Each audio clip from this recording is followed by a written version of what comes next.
Hey guys, Sethly here, back with another Apex Legends video. I hope you guys are all having a fantastic day. Today we actually got a new update to Bangalore's storyline.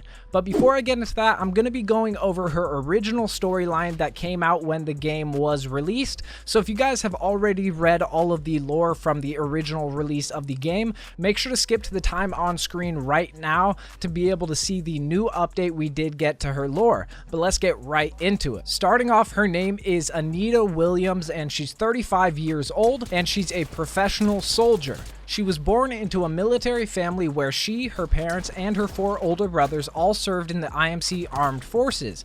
Bangalore has been an exceptional soldier since she was young.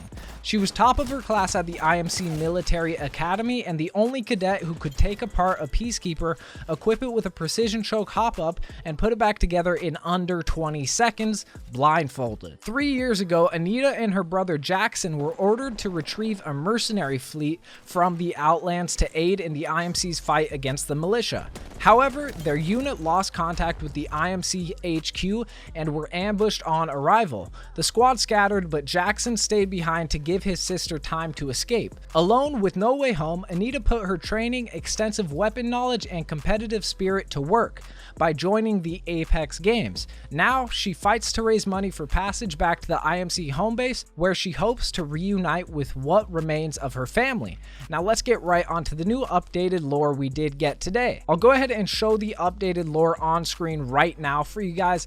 Basically, it's a page from the Outlands Journal, and the title of this article is called "The War with No End, The Frontier War Cover-Up." I'll make sure to link it down below if you guys want to go ahead and check it out for yourselves, but let's get right into it. First off, I want to point out that this is page 3 of the journal and the article, so we don't really have page 1 and 2, but let's get right into it. It starts off by saying, later that year, an interesting name appeared during our research into black box transcripts from fallen IMC ships: Sergeant First Class Anita Williams. Williams served with her brother, Lieutenant Jackson Williams, on the IMS Hestia. While these names might not appear familiar at first glance, Sergeant Williams is more popularly known as the Apex legend Bangalore. All attempts to reach Sergeant Williams were ignored.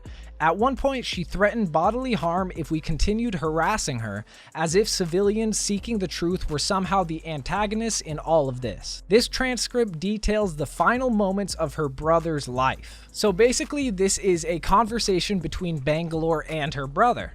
So Bangalore says, "All clear in Southwest Quadrant, screening Southeast Quadrant now, starting in Airlock Bravo." It's assumed she's speaking to the ship's captain here. This was soon after Operation Longspear, and many soldiers on the Hestia were in triage. All hands were on deck for perimeter checks. And then her brother says, "Appreciate you helping us out with the perimeter check, Sergeant.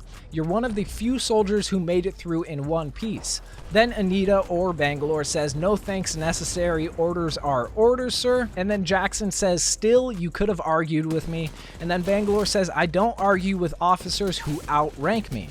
At this point, we hear a chuckle. Assumption is that it's Jackson's, as recordings indicate they were the only 2 in the airlock. Then Jackson says, "That's so. I'll remind you that on Christmas when I call dibs on your slice of Nana's red velvet cake." Then Anita says, "Try it and I'll duct tape you to the wall. All clear in Airlock Bravo." Then there is a noise heard on the outside hull. Jackson says, "What was that?" And Anita says, "Atmospheric debris. Happens all the time out here. Come on, we've got 3/4 of the hull we still have to get through, and we haven't even gotten to the..." And then it stops, and Jackson says, "Sergeant, stand back." Anita says, "I'm telling you, you're worried about nothing." And then Jackson says, "I gave an order, Sergeant."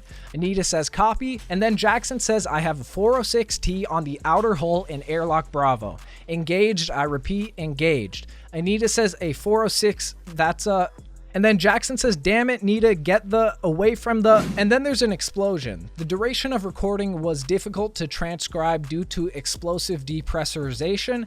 And Anita said, "Jackson, unintelligible, hold." And then Jackson says, can't." Most of it is unintelligible, obviously, because of the explosion. And then Anita says, "Hold." Jackson. That final Jackson is an elongated cry, almost a scream. We consulted Sergeant Williams' on-record statement about the incident, and there are inconsistencies to say the least.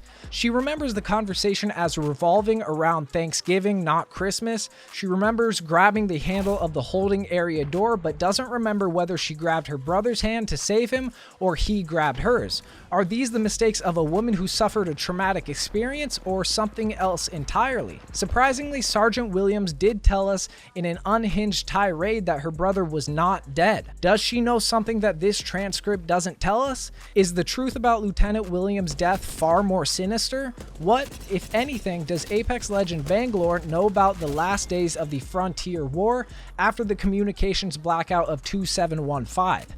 Is she aware that no one returned from the final battle at Gridiron?